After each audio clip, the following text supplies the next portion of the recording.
Okay guys, so recently I got to review a set of the new Proteus Blackfire pickups created by the Greek god of power metal, GUS. Now I'll put a link down in the video description below if you haven't seen that video and you haven't heard what those pickups sound like. But as a follow-up to that review, I've been able to do an interview with GUS, and it turned out to be a really fun and interesting conversation. We talked about the pickups, of course, but also a lot about his career and his advice for upcoming artists and bands, all kinds of stuff. I've been following Gus's career for a long time. This was a lot of fun. I think you guys will really find this interesting. So here we go with my interview with GUS.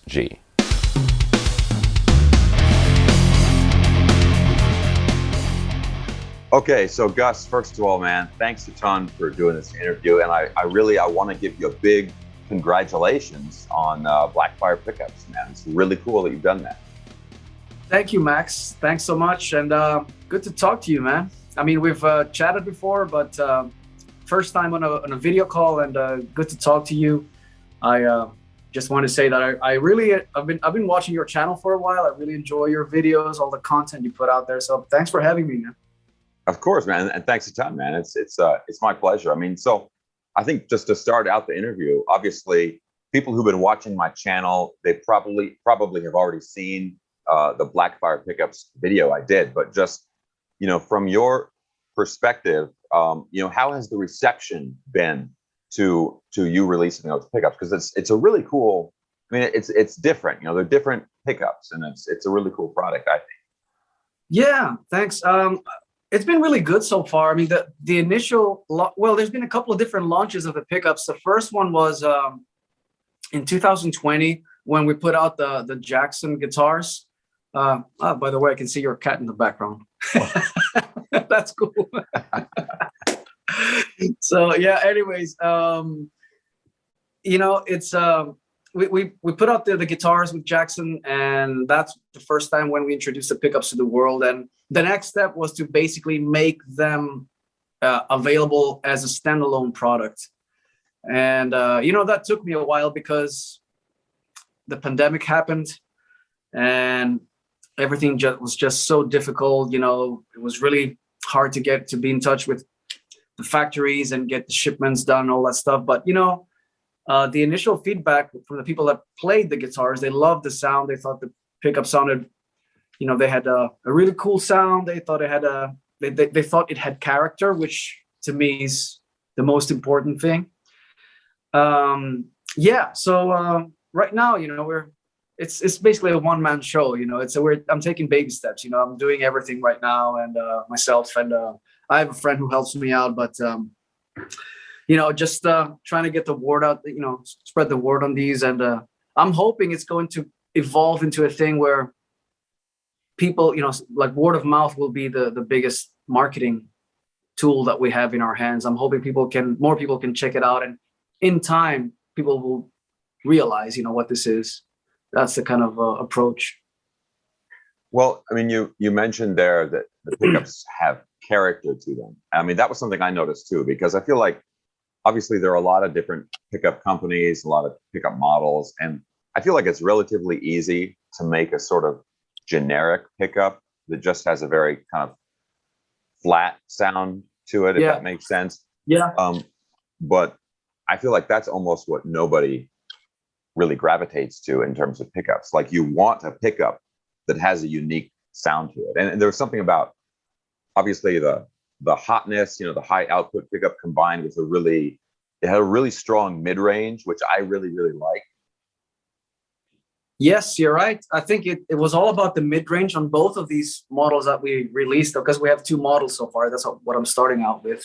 I mean, eventually we'll introduce more pickups down the line.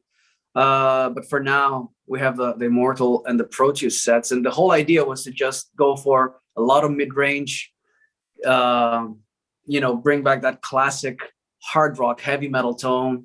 And of course, the high output thing. That's something I've been playing really high output pickups for over a decade now, basically since I started playing with Ozzy. And the reason was, I don't know, I think I got into this weird mind trip that I just wanted to have as less pedals on the floor as possible. Like, I wanted to cut out any boosters or overdrives for my signal. I wanted to make my signal very simple. So I kind of turned the pickups into my secret weapon, so to speak. Basically having a cool rhythm tone, but if you roll the volume all up to 10, it almost sounds as it's kind of not boosted, but you know what I mean? Like it has that kind of like full rich sound where you can even play leads without having to step on a pedal. So that was a different kind of philosophy. And I've been doing that for years. Actually, believe me, because I've been playing so many shows every year, it eliminates many problems while on tour. Yeah, I mean, if you're playing live, obviously, the more pedals you have and the more cable connections, it's like that's one more thing that can go wrong, right? Yes. Yeah. Yes, and many things have gone wrong in the past. So, but yeah, having a good pickup, man, it's like I said, like it's almost like a secret weapon, and I think if you plug the right guitar into the right amp, it can really. I mean, that's all you really need. All the other stuff is just little extras, little toppings. That's how I always approached. That was also always my tone philosophy. Right. So yeah, I guess that's where I wanted to go with these pickups when I decided to start my own venture, so to speak. Yeah. Yeah. Well, I mean, the fact that you're doing a new pickup brand and also the Proteus set having the outboard preamp and that kind of thing. I mean, I like the fact that, and also that you like high output pickups. I mean, I like the fact that you're sort of getting away from a little bit of a traditional kind of setup, because guitar players are they're traditionalists, like they love like, oh, well, it was good enough for 1955, it's still good today, that kind of thing. And, yeah. Yeah. I mean, I feel like the idea that we can't think of a better design now than 50 years ago or something, it's like, come on, like we can. You're right. Yeah. Yeah. It should evolve. I mean, I also understand that if it ain't broke, don't fix it. I get that type of thing as well. And I mean, also to be honest, it's not like I'm reinventing the wheel here or anything. I'm basing these pickups on stuff that I've been playing in the past and stuff that I even created with Seymour Duncan, because I was playing Seymour Duncan pickups and I had a signature pickup with them for about 10 years before I decided to do this. So yeah, but the idea is to kind of try to evolve your tone as you get older, I guess. And I think that's what it's all about, just to get better, not only as a player, musician, or whatever, or a composer, but also try to see what is there out there that we can make better when it comes to our gear, our equipment, Right. You mentioned like evolving your tone and so forth as you get older. I think something a lot of people don't appreciate about you is how prolific you've been. Like how many, I feel like depending on who you ask, they have a different sort of level of awareness of Gus G. And like some people will be like, oh yeah, he played with Ozzy. Like maybe some people know that. And some people are like, yeah, that's that guy from Greece who does the power metal stuff, and then you get a little deeper and, you start to realize that you've been involved in a lot of different bands over the years, either directly involved with the band or as some kind of a guest appearance. You've done solo material. You've done Firewind, Dream Evil, Night Rage, right? I mean, you've got a lot of stuff. And, I mean, how do you I don't know. Do you have a particular philosophy towards that? I mean, do you just try and get involved in as many things as you can, or like, how do you look at that?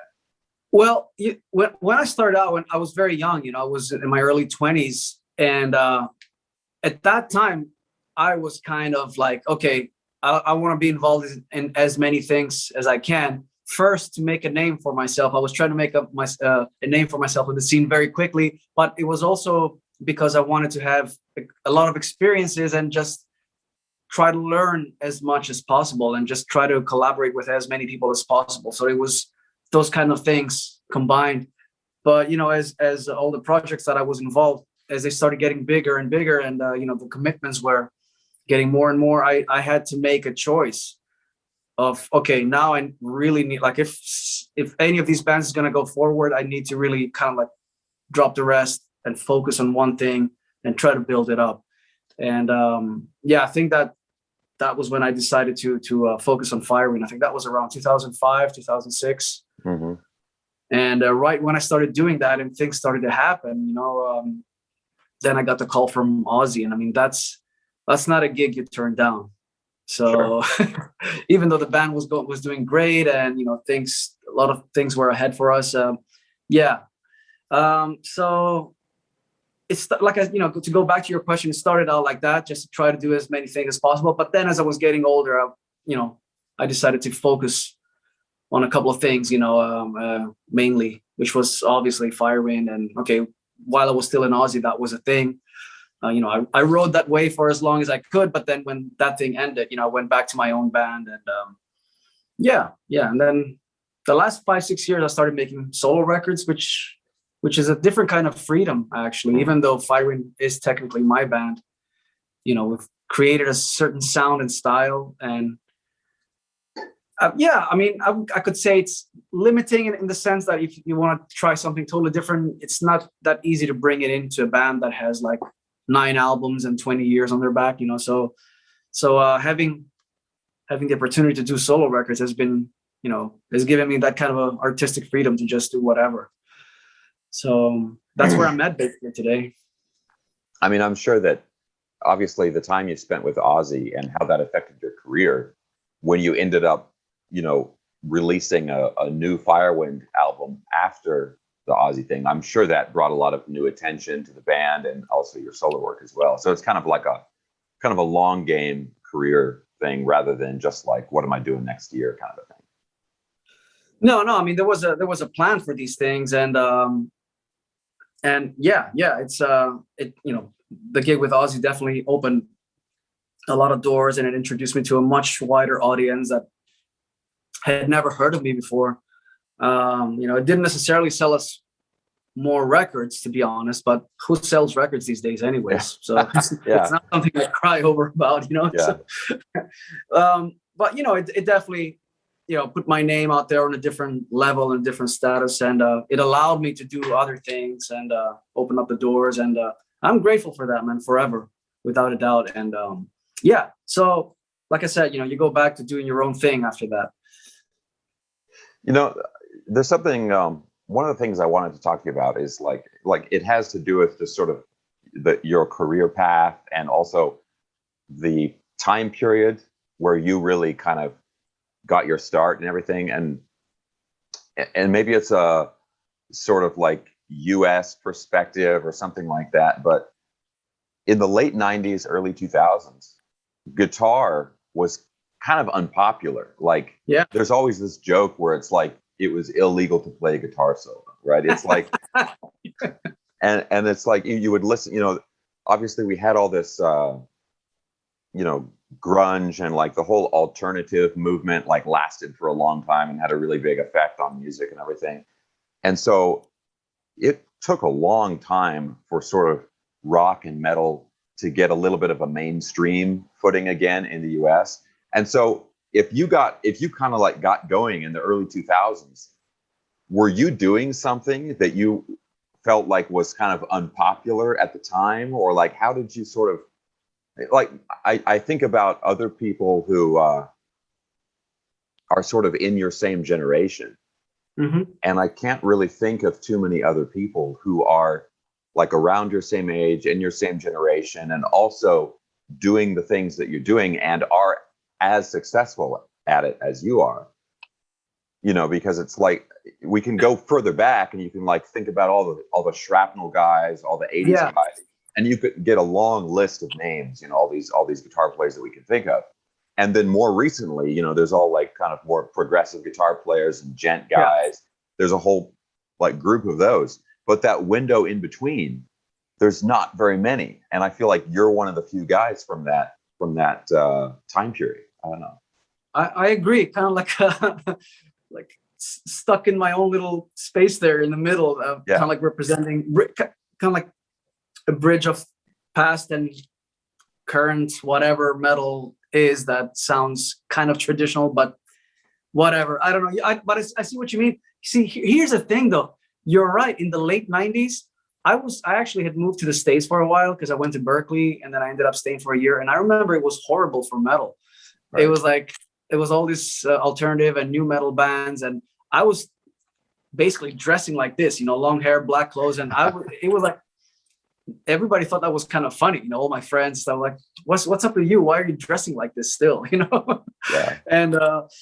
And it's kind of funny, like, but here's the thing, in Europe in the late 90s or mid 90s, late 90s, like European power metal was booming, man. It was doing great. So that I missed that wave of power metal. I think had Firewind started then, like probably 5 years earlier than what we actually started. Had we started like around 97, we probably could have been one of the really bigger bands today.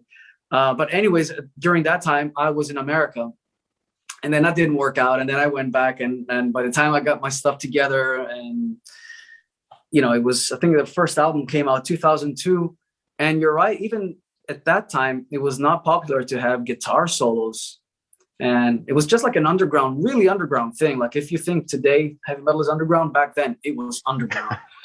So, you know, I remember I was sending instrumental tapes to David Chastain, who owned a small label called Leviathan Records. We eventually ended up signing with him. And he was telling me, he was writing me emails and letters back, and he was saying, dude, you sound great, very talented, but you got to put a vocalist on top of these songs, because there's just no market for instrumental music right now. Right. So I took his advice. You know, he actually helped me find a singer, and that's how the first Firewind album was made. It was just me here in Greece, like sending some 4-track tape demos to them, and they would do, like, Chastain and Stephen Frederick, the first singer, they would do like all the lyrics and vocals and send it back. And we did like that kind of back and forth for a couple of years before that first album came out. But you know, the world is you know, there's many countries, and the trends are, or not trends, but people listen to different things all over the world, you know. So luckily for us, you know, we had some success in Japan from the get-go. And that kind of allowed us to make these underground records. You know, we're selling a lot of records in Japan, and we had a deal with EMI back then. And, you know, that allowed us to, you know, to have a small deal in Europe. And it was still like a project. The first three records, I would say. Yeah, it was, you know, we didn't play live until the fourth album. Wow. It was an interesting time. Yeah. And by that time, you know, like by 2006, 2007, solos were popular again, and shredders were back in the game. And, you know, and the European bands, they were starting to, you know, they were able to make tours overseas, like in the US, and yeah, like you could come over and do a club tour coast to coast. And that was a great thing, where like 5 years before that, it was unheard of. Like it wasn't even possible. Right. It's funny. The popular in Japan thing is such a like Spinal Tap kind of thing, but it's like it's crazy how that works. Like it's a real thing, you know. Like I always think about Impellitteri, and how big Chris and it's massive, you know. And like, you know, he'll play a show in Los Angeles and it'd be like 50 people, and I don't mean that in a bad way. It's just it's incredible how. And here's the thing, and here's another funny thing. If you ask Marty Friedman, who's lived there for like, I don't know, 20 years now, he'll tell you, and he's right, that, you know, heavy metal is only like, not only heavy metal, sorry, pop music, like Western music, is only like 20% of their whole music market. Like 80% is mainly dominated by Japanese artists. Mm-hmm. So in that 20% of the market, portion of the market, of music market in Japan, you got your Madonnas and Lady Gagas, and then your metal, which is like a small corner there. So it's not even as big as people really actually think it is, but still it's better than, you know, than a lot of other countries in the world. Wow. So it's interesting. It's interesting. And the fans there are really loyal. You know, they like we've had fans since the first album, and that we, you know, when we go there, they've been with the band for forever. So, you know, another thing I wanted to ask you about is just sort of, you know, because you've had, you know, you've been in different bands. Obviously, Firewind has a really, really long discography, you know, long back catalog at this point. you've probably like, I guess in terms of advice for artists or bands, how do you sustain that? Like how do you, because there's so many bands that maybe release a couple albums and then they kind of disappear. Yeah. Is there anything that comes to mind, like maybe a few things that come to mind that bands get wrong a lot of the time, like common mistakes people made, or what do anything like that in terms of like having a career that sustains? See, the thing is, there's like, I wish I had like a straight answer of like, what is there, like what's the secret to that? I guess the secret is that there is no secret to success or longevity. I guess just you just try to do your own thing basically and not get distracted. It's sometimes we think about, oh, this band did this and they had that why are they having more success than us and why are they doing this, and oh, maybe it's the gimmicks, we need to add more of that, or maybe we need to have different cover artwork, or maybe we need to have different types of vocals or whatever, but it doesn't really matter. Like in music, you never know what will happen at which point in time and why. I found that actually. And so I guess the only advice that I would have to give to somebody would just be to stick to your guns. It sounds very cliche, but it really is true, man. And for us, I can tell you, of course, Firewind is definitely not the biggest band in the world, but we're very far from that. But, we have a small and loyal fan base worldwide. And how have we maintained that? I guess by just trying to make good records, every couple of years. And we are, my dream was always, when I started the band, to become a touring band. I always wanted to travel the world and play. Small clubs, I don't care. Festivals, bigger venues, smaller venues. So I think, that's like the most, that's like the best way to really promote your music, to go out there in front of people and play. I mean, nowadays it's not really possible because of the pandemic, but I'm pretty sure concerts will be back. So I would just say, if you're a band that starts out, play locally, develop like a local fan base, in your area or in your state, wherever you are, or in your country or in a certain area that you live, and try to get on support slots for bigger bands and just try to build a little bit of a fan base, and maybe then start doing smaller tours. I always encourage musicians to go out there and play, actually, to do tours. And then after, besides that, I will say also this thing that, have a presence online as well. And you should be more expert at that than me, because you've done really great with YouTube. I think that's very important today, to have a good presence online. Not necessarily always probably the most professional, but if it can be more professional, all the better. But I think just, engage with with the people that support you. I wouldn't say necessarily just fans or just the people that support you. Just engage with them, keep in touch, and just put content out there regularly. So I think if you combine that with the touring aspect, it sounds like a lot of stuff together, because nowadays I'm listening to myself and I'm thinking, well, back in the day, all you had to do was to just be a guitar player. Right. You just write the riffs, but now you have to handle all the social media. Now you have to be on your phone all day, or maybe organize the tours and all that stuff. So it's a lot of work, but honestly, if to me, it doesn't seem like work at all. It's my whole life, and I love it. Yeah. So, we were talking a little bit before we started the interview about, obviously you had the festival that just got canceled, and this was going to be the first show in a long time. So, I mean, I'm sorry for that, obviously, but I guess, how have you been spending your downtime? Your coronavirus downtime, and I know you've got a new, I think it's an instrumental album that you announced. Yeah. I mean, it's not really properly announced. We haven't put out artwork and track list yet, but I did make an album during the first lockdown last year. Basically, as soon as the world shut down, I was like, well, I'm probably going to be stuck here for a few months. So, so I started making some new songs and then revisiting old ideas. So yeah, I made an instrumental record. It should come out in October. I'm pretty sure we're going to announce it in the coming days. It's so that's what I did. And once I was done with that, I didn't know what else to do. I started making some videos for YouTube, trying to keep in touch with people online. And then I moved houses, so just trying to stay busy. But yeah, man, it's kind of hard to predict when we will go back out and play shows again. So, you know, for me right now, we're putting out these singles. I'm putting out these singles. Put out a couple of singles so far, and there's going to be another one coming out in August. And, you know, in October, putting out the album. I don't expect, honestly, I don't expect a tour for that album. If I do, cool. If it happens, but I don't really expect that there will be a tour for that. And at the same time, we're trying to look into next year. Yeah.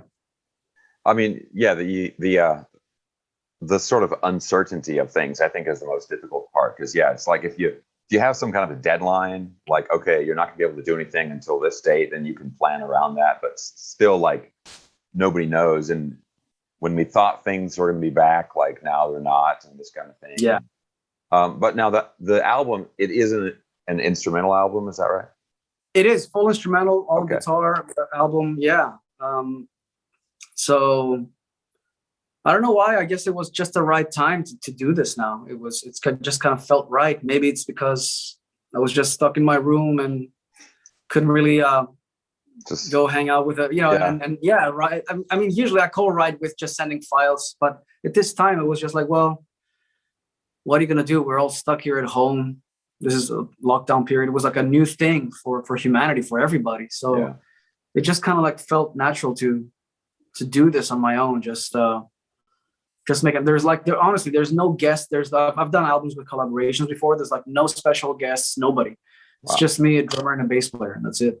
Okay. Well, I'm glad you're doing an instrumental album. I mean, it's obviously people think of you as a shredder, like, anyway, but I think there's something about putting out like a pure instrumental album that is sort of I don't know, it's like, well, you might listen to Firewind, but if you really want to listen to GUS G, you got to hear his instrumental album, you know, like one of those things. And I think that's right, because I've done 3 solo records so far, and all of them had vocals. There were a couple of instrumental songs here and there, but I think everybody kind of always expected, well, why isn't there more guitar, or is it more instrumentals or whatever?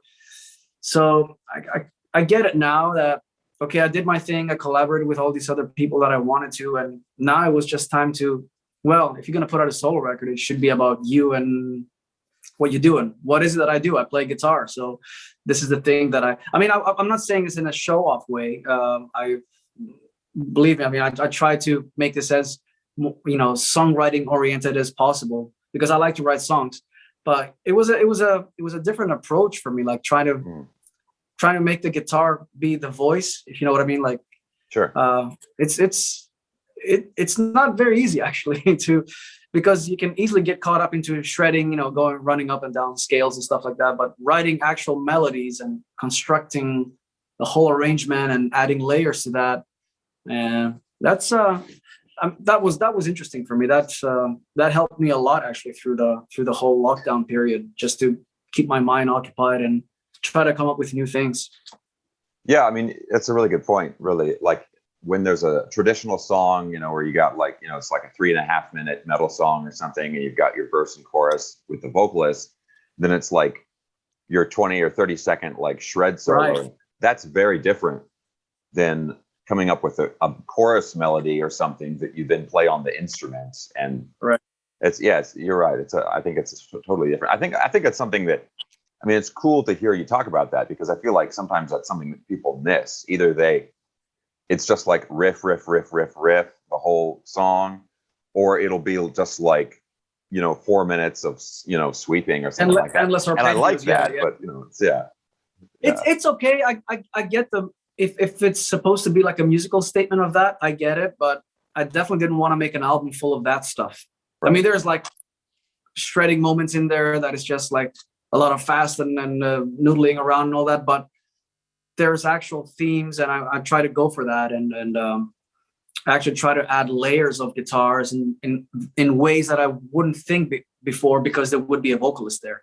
So I mean, it was an interesting process, and I don't know.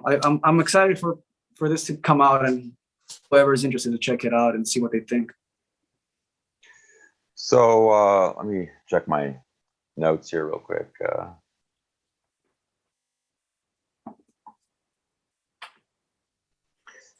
Okay, so one of the things, and this kind of has me thinking of, Blackfire Pickups and everything, but you've been in a position down through the years where you've been a band leader, like with your solo material or with Firewind, or you've been in a position where you're more of a band member, or, the Ozzy thing, where obviously you're coming into something that's really totally established ahead of time.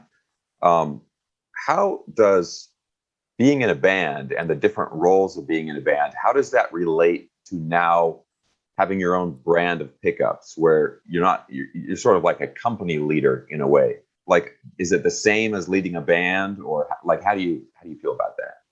In a way, yes. I mean, it's totally different, obviously, from being in a band, but in a way, yeah. I guess you are responsible. You have to make all these choices and decisions, and I mean, I'm responsible for the product. I mean, I test all the prototypes that I get sent, and I make the decision. Okay, this is what I like, and this is what I like, and then I kind of have to put the call in. Okay, we're gonna go into production with this now, and hopefully we can sell it.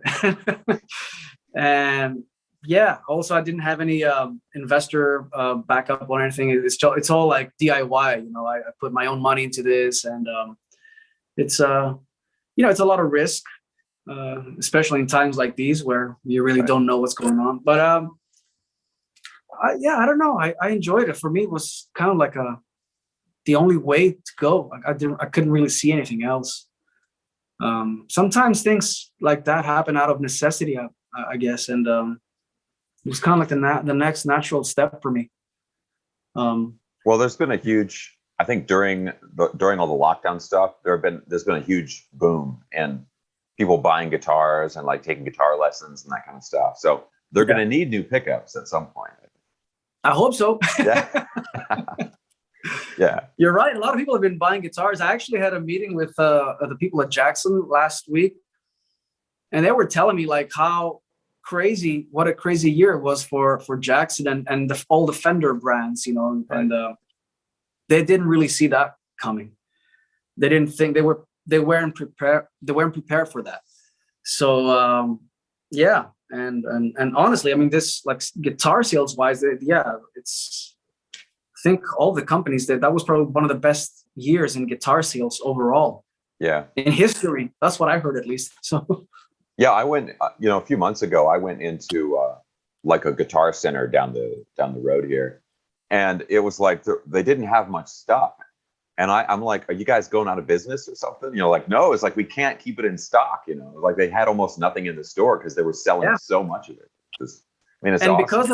because of the factories they were delayed and they had to close down and everything, and everybody had like so much more back orders. The factories just can't produce everything at this time. So like, I remember they were telling me, like, if you order a guitar today, you'll have it in at least a year from now. Wow. So like, yeah, I was like, okay. Yeah. Which makes me think, like, if I want to bring in a new pickup model, what should I do? Should I like order, make a new pickup now and think, okay, maybe in 2 years I'll have it? It's kind of crazy, like the timing. It's so surreal. Yeah. It's hard to think. Okay, usually in the business, you're used to thinking like 6 to 8 months ahead. Well, like at least a year or maybe 2 years. Yeah. I mean, it's a problem, but I guess everybody's kind of in the same boat. Everybody's kind of faced with the same problems. So. Oh yeah. At least, yeah. I guess that's from the smallest company to the big guys. Everybody. Yeah. That's another thing, actually. So you've got this cool range of Jackson guitars now. You've got the Star, the random Star kind of body style you played for a long time, and you've got the Strat, like the red one.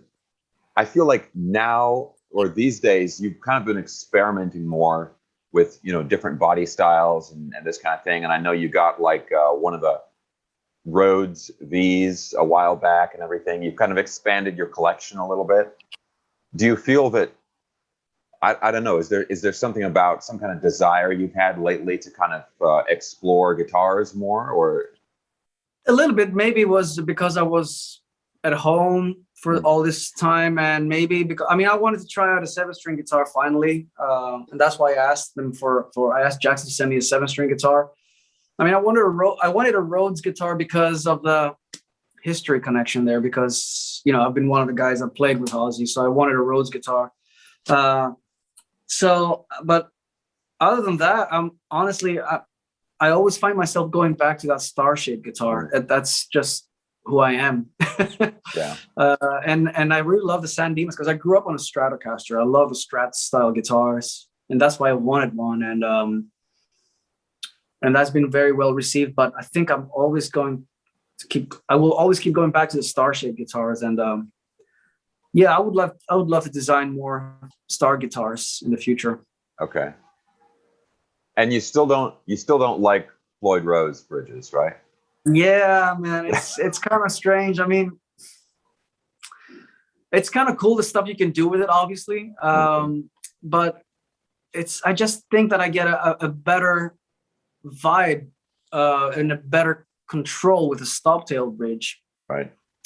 Hard to explain. And I know it's not for everybody, just in the same way that star-shaped guitars aren't for everybody either. So, but yeah, it's especially like when you're recording, when you're in the studio, just stop-tail bridges is the way to go.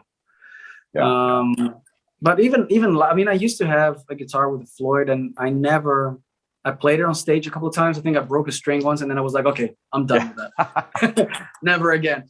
Yeah. So I always go into that mode, like I want the least problems that I can possibly come across when I'm performing. And if that means less pedals, maybe no tremolos, no broken strings, no nothing, like, yeah, then I'll go for that. I think it all came out of that kind of mindset. Yeah. I think there's kind of a sort of path that people go through as guitar players where they start out pretty simple, and then they go through this thing where they have like a massive pedal board and like rack effects and all this stuff. And then after a while they get sick of it and they're like, no, it's too many problems. And they end up, going back to the simple stuff again. And I think that's where you are. So I guess so. Yeah. Yeah. Even though I was never like a rack mount kind of guy. Like I remember, do you remember those ADA, the preamps? Yeah. Preamps, yeah. I had one of those, and it was like I used it for a few months and then I sold it, and then it was always just like plugging into an amp. Right. I like pedals. I won't lie. I like stomp boxes. I'm a stomp box guy. But like at home, I'll experiment with all kinds of things. But live, I will just bring maybe 2 or 3 pedals. That's it. Yeah. And you got rid of the. You used to have a kill switch. You got rid of that, right? I did. Yeah. After a crazy incident at a show with Ozzy, it was I forget where it was. Either Sweden or Norway. We were playing a gig, and like just right when we're the count off for the intro of Bark at the Moon, there was no sound, and I thought like my wireless went out and everything, and like the show stopped right when it started. It was horrible experience. So turned out it was a fucking kill switch. So so after that, I was like, no, man, no. So did you not admit that was the problem until like years later or something like that? Yeah. I think at that time I was like mad at the guitar tech, like, what's wrong with you, man? Like, yeah. But yeah, I thought I was probably gonna get fired that night, but Ozzy was really cool about it. He was like, "Don't worry, man. It's rock and roll. Stuff like that happens." Yeah. Well, is there anything? Obviously, I want people to check out the pickups if they haven't already, and I'll have links for all that stuff in the video description. And you've got the new album coming out, which again, I'm happy. It's an instrumental album. Like, I love listening to all the classic, Shrapnel instrumental albums. Me too, man. Stuff. Yeah. I love that. I wish more people did just pure instrumental albums these days, especially with your playing style, because it's such a cool blend of like traditional stuff, and at the same time, you know, some modern techniques in there. So I'm glad you're doing that. And any info for that and new videos and stuff, I'll link to that. Everything well. But Okay. is there anything else you wanted to let people know about? No, I think we covered it all, man. You know, we'll be doing a tour with Firewind, but that's like next year, and Right. and I'm not even sure if we'll come to the States for that. So Yeah. but you know, other than that, you know, I think we covered pretty much everything. And thanks so much, man, for all the support, for you know, for giving the product some attention here and some support. Yeah, it means a lot. Thank you. No problem, man.